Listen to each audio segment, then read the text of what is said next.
Hey y'all, this is Trent with Austin Live and Local. I'm here with Hector of Battle Express. Hey Hector, how you doing? I'm doing pretty good. How are yourself? I'm doing great. Can you tell us a little bit more about Battle Express? Yes. So Battle Express is a local Texas, San Antonio based esports company. We are a startup.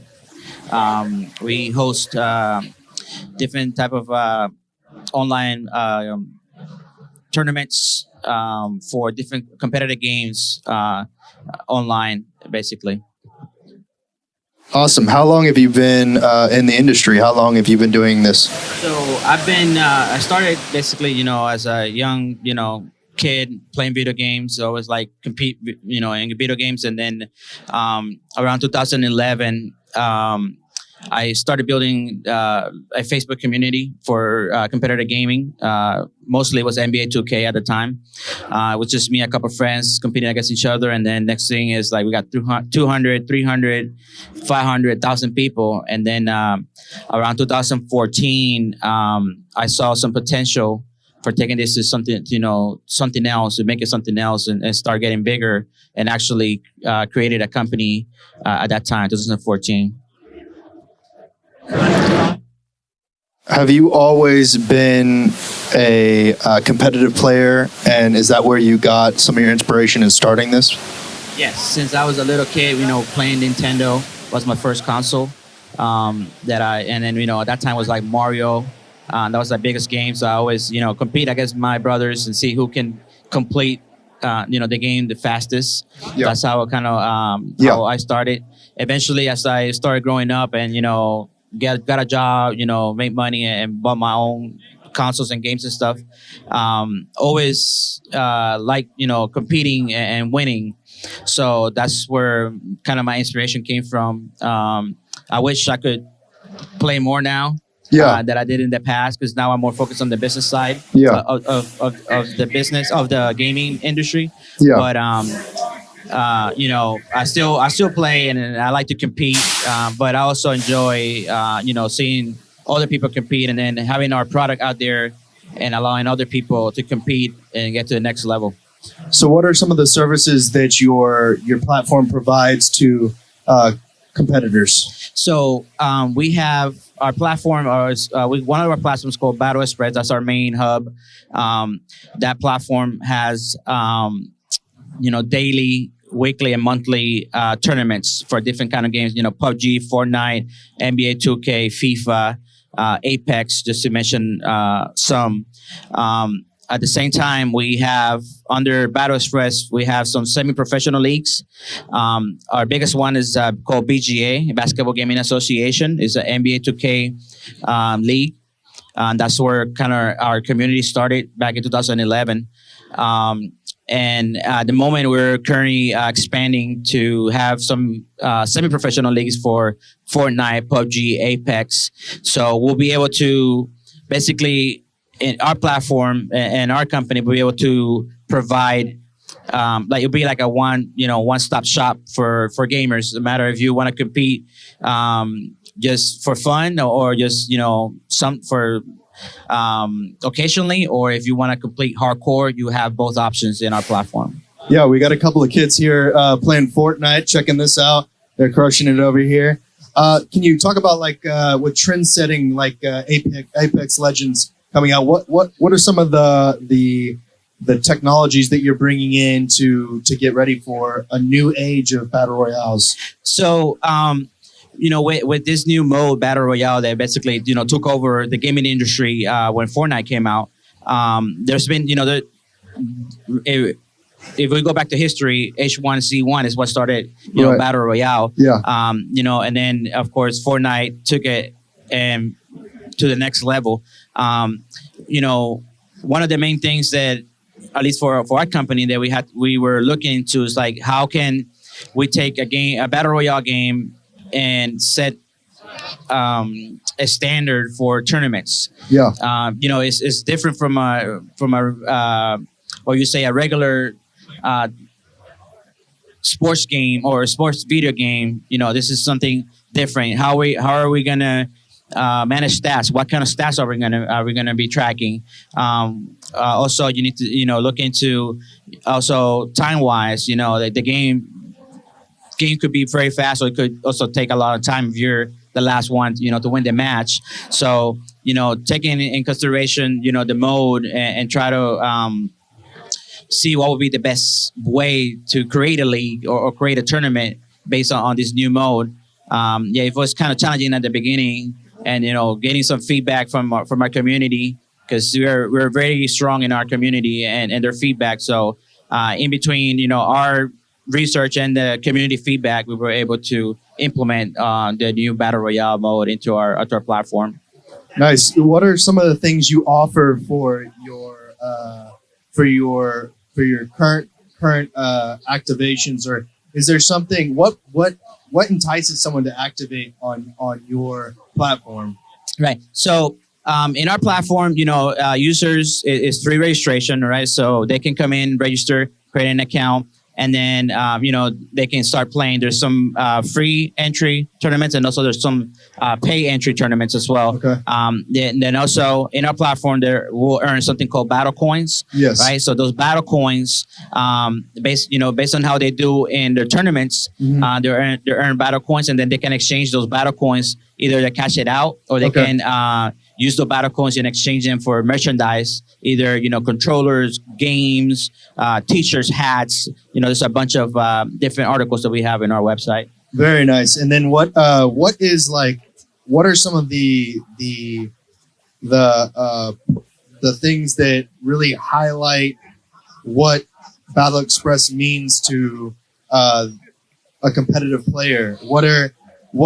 Is there endorsement opportunities? What are you looking for towards the future? So Battle Express is one piece of the whole idea that we're trying to create. So we have 7 companies that we created basically under one roof. Okay. Our holding company is called Ultimo Level Corp. Okay. That hosts other 7 companies. So Battle Express, we have the tournaments, we have the semi-professional leagues. We also have a social media company. We have an event company. And then we're developing some extra tools for the gamers in the future. I would say that the most value that Battle Express can provide for the gaming industry or for the gamers out there is that you'll get a platform that is community is a big focus for us is the community. So we like to listen to the community, and then also to be able to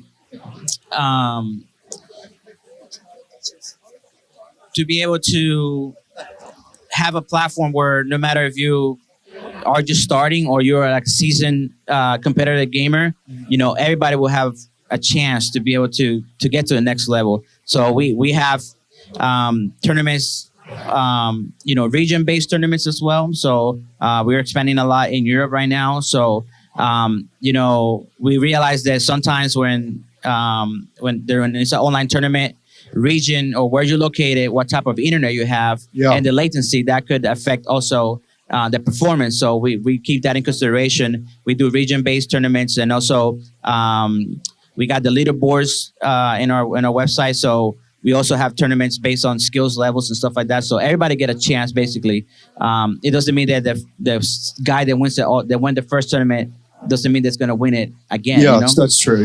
Yeah. So when we're looking at the overall landscape and the way it's developing competitively, do you as a company support all people's ambitions, either that going towards like working with franchising or with the open source work that some of the other things like CSGO is looking towards? So yes, we open to work with anybody and implementing more tools for our platform. I'm a huge, so my background is in IT. Okay. So I'm huge on open source software as well. Yeah. So we definitely use a lot of open source software in our platform, either streaming or for building our applications and our coding and everything that we built in the back end of our servers and stuff. But yeah, we have big plans. We have the semi-professional leagues, and also we're trying to have some actual professional leagues as well. So when we get to the next level, when we're actually have a professional league, of course, we'll be looking at franchising. But at the same time, we don't want to prevent, some amateur teams or whatever. So that we don't want to build our platform where once we get to the next level, we forget about the amateurs, because what got us there was the amateur teams, So we're going to try to balance it the most we can. So you want to work with both the developers of new indie games, and you also want to work with the players to get a nice cohesive environment in which you can be competitive but still make money or earn maybe in-game currency that elevates your game.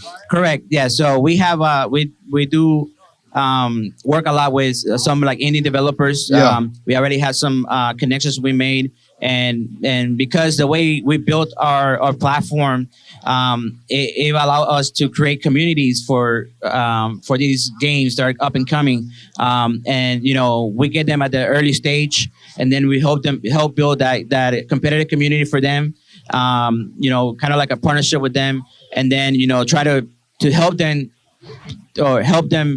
and take that game to the next level. Right. So we that's something that we do a lot with a bunch of games, and as well,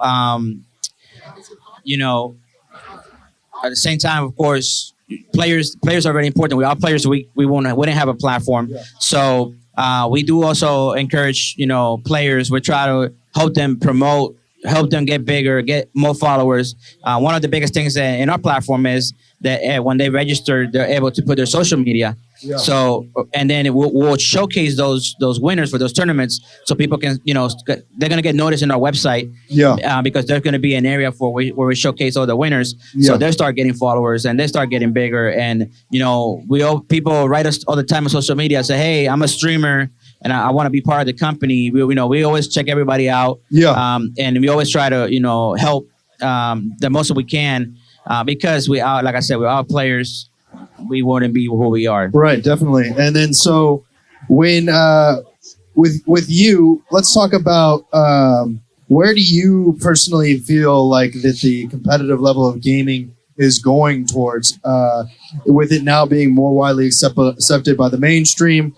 How do you think players will be able to navigate between being professional but still competing on online tournaments like your own, where maybe they aren't able to, like, how do they move in and out of these leagues? You know what I mean? Yeah. So because of a lot of these leagues, players will sign a contract. Yeah. So once you get to that level where they sign a contract, they have to abide by it. Yeah.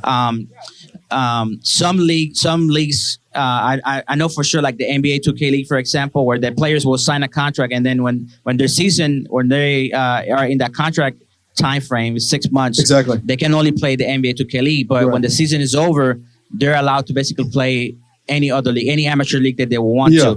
to. So that's something that I think not only helps the NBA 2K League, because it helps build more hype for the actual league. Yeah. And if me having an amateur league and having some NBA 2K professional players actually playing in my league, that's going to create a hype. It's going to make the season more competitive. It's going to help, my amateur league. Yeah. But at the same time, I believe it helps the leagues or the league, because you're trying to, they're ambassadors of the league. So Right. no matter where they go, people are gonna know that they are NBA 2K League. People can ask them questions. People can talk to them, because they'll be in a Discord server, they'll be in a Facebook chat or whatever, or even in a in-game chat, party chat. So they'll get they get the opportunity to also interact with people and provide advice, and things like that. So not all the leagues do that. So I think for some leagues it's a little hard to be able to switch from like an amateur league to like an actual professional league. Right. I think legal wise they might not be allowed to do that stuff. Yeah. But I feel that players should get the opportunity to do that when their season is over or when the league is over. They should be able to go play some amateur tournaments. Yeah. And build their their social media, build their selves, to be able to to get to the next level.